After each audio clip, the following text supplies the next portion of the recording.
Hi, welcome to the garden. It is December and we have had two very unseasonably cold weeks. We've had 2 snows, we've had freezing rain, we've had temperatures that didn't get above 25 degrees for an entire 24 hours. The lowest temps that we had were 14 degrees. But we're gonna look at these 4 hoops tunnels that we have. We're gonna see what plants are doing great, which ones are thriving in the cold, which ones are there's some that obviously taste better in the cold, but we're also gonna see which ones aren't loving it. The ones that aren't loving the covers, there's a variety of covers on each one of these different houses. And I'm just gonna show you which ones are liking it, which ones aren't liking it. And this will help me to continue to plan for the entire winter and also for next fall. Whenever I am planting, I'll know which ones I can plant again next year.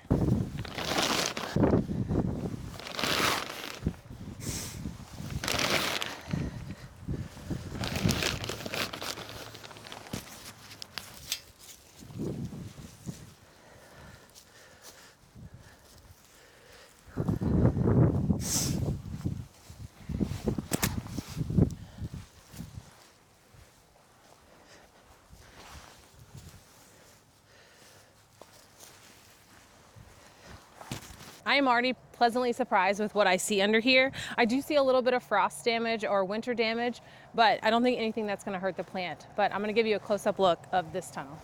This is cauliflower. See, it's growing perfectly in there. I'm actually gonna harvest this for dinner tonight because I can't wait any longer.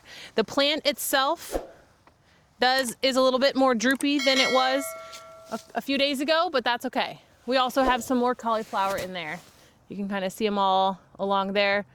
They're looking a little droopy, but overall, very good. The onions here, also a little droopy, but I'm sure the onions themselves taste great.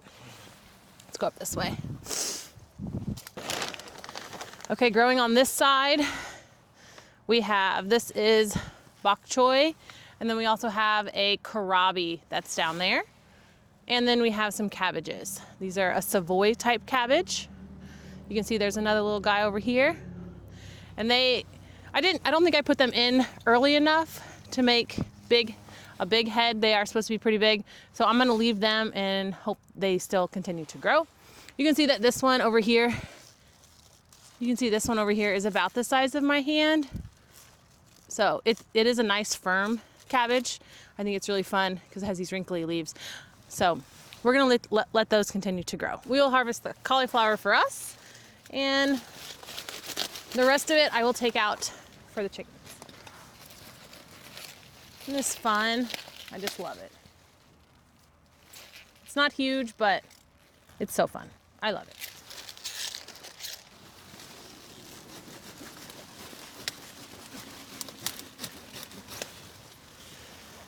And on this side of the bed, I do have a few daikon radishes that are still left.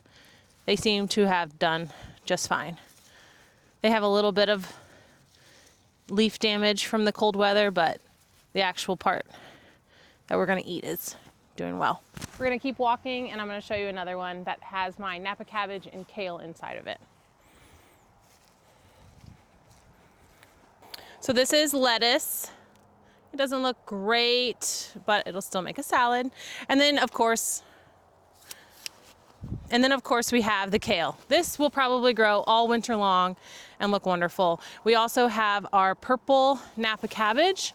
Now this does have a little bit of damage on the top leaves, but overall it looks really nice.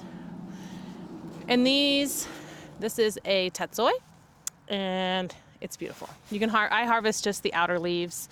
You can harvest the whole thing if you want to, but to keep it growing, I just harvest the outer leaves. And this is Napa cabbage. This is what I am surprised by, that these Napa cabbage here looks really nice. Like, it has a little bit, you can kind of see here, just a little bit of damage, but overall it's really nice. This bed over here is just a 6 mil plastic, and this one is a frost cloth.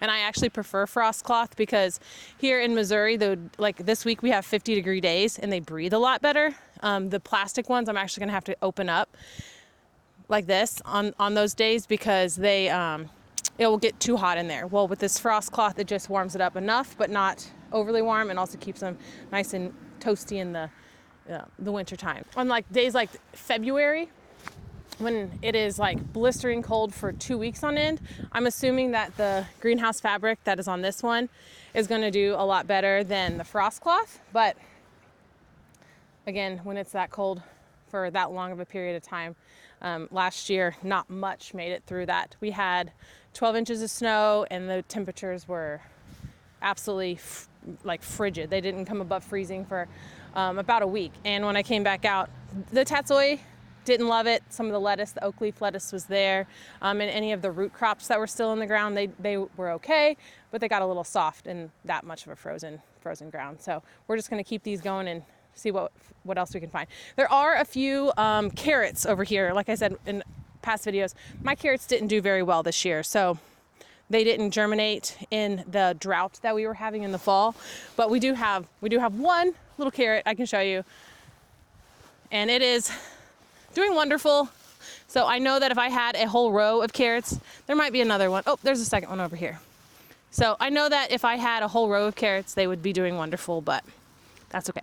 These next 2 rows here, this one is just a frost cloth fabric, and this one is actually a greenhouse fabric that we recycled from a greenhouse that my parents took down. So these broccoli here were out in the weather. They have not been covered. I didn't have enough supplies to cover them, so they've just been here. This one has a little bit of a bud on it, but you can tell that their leaves have just gotten a lot of damage from the cold weather, and so they are not going to continue to thrive. I'm going to let them there to see what happens, just kind of as an experiment, but they're not going to thrive. They're probably just going to kind of sit there, and I'll end up feeding them to my chickens. Some notable things that I see over here in this bed, I'll give you a close-up on it here in a little bit. The Swiss chard that is growing right here looks terrible. It's still alive, and it will push new leaves if the weather stays nice. However, I have some Swiss chard on the other side of the house that has absolutely no covering, and it looks really nice. So I was not expecting that. I was expecting the big, beautiful leaves on that still, so that's kind of surprising. Also in here, we do have a couple beets left, and they look nice. If we had a few more, I know that they would also look nice as well.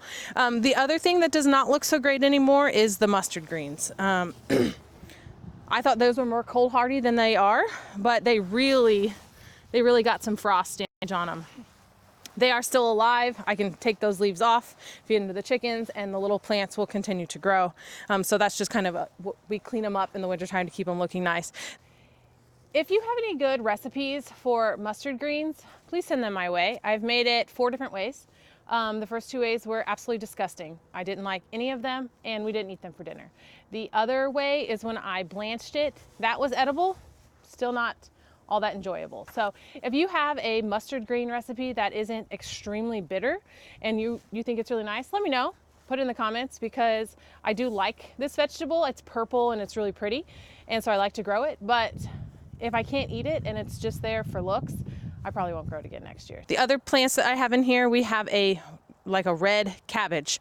I don't think I planted them early enough in the year, so they have not made a head yet. I don't know if they will make a head by the time our really cold January, February months hit, when most of this stuff, it will die. I haven't been able to successfully grow anything in the month of February in these hoop tunnels, but it just kind of depends on the weather.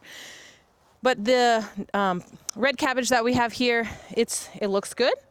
It is starting to make a head, but I don't know if it will make a head. And then this one is more really fun stuff. I'll give you a close-up of that. This bed, we have a parsley over there. It is still looking wonderful. It's a little bit wilty, but it will be fine. This right here is what is cutting celery. It looks fantastic. More tatsoi in here, different varieties than I have in the other bed. We do have one single turnip that's growing right there. Turnips would grow outside of these hoop tunnels as well. They don't need to be covered. We have radish in here. Looks like maybe some ants or maybe a little roly-polies are getting those. So I don't know what we're gonna do about those, but they're looking quite nice in here. We have a whole row of radish. So we've been eating on them almost every other night or so. And then the tatsoi, again, it is looking nice. You can tell that it's nice, beautiful head over there. Lettuce. So it must be getting too hot under here for the lettuce, because it has bolted. at least this variety of lettuce. So it probably tastes fine. It might be a little bit bitter. So it's not doing so great. This one is still doing okay. Under here we have an oak leaf lettuce. It's growing really nice. This oak leaf lettuce though, however, did not do so great. And last year the oak leaf was the only crop that survived well into February. So I'm a little surprised by that. But each winter is a little bit different. I have a few more crops that I have not covered, so I'm gonna go show you them so we can kind of compare the difference between the crops that were covered and then the crops that were not covered. So those are on the other side of the garden. So we're gonna go that way.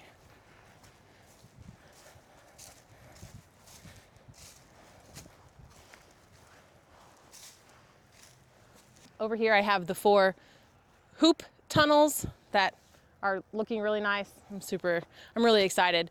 If you can't tell, I do, for whatever reason, I have absolutely no reason why, love pushing the season and seeing what I can grow well into the month of December and January. I don't know why I do it, but I find so much joy in it. It is so fun to grow things, and everything is big and beautiful in the summertime, but in the wintertime, I guess because people tell me I'm not supposed to, I want to do it because don't tell me what to do, basically.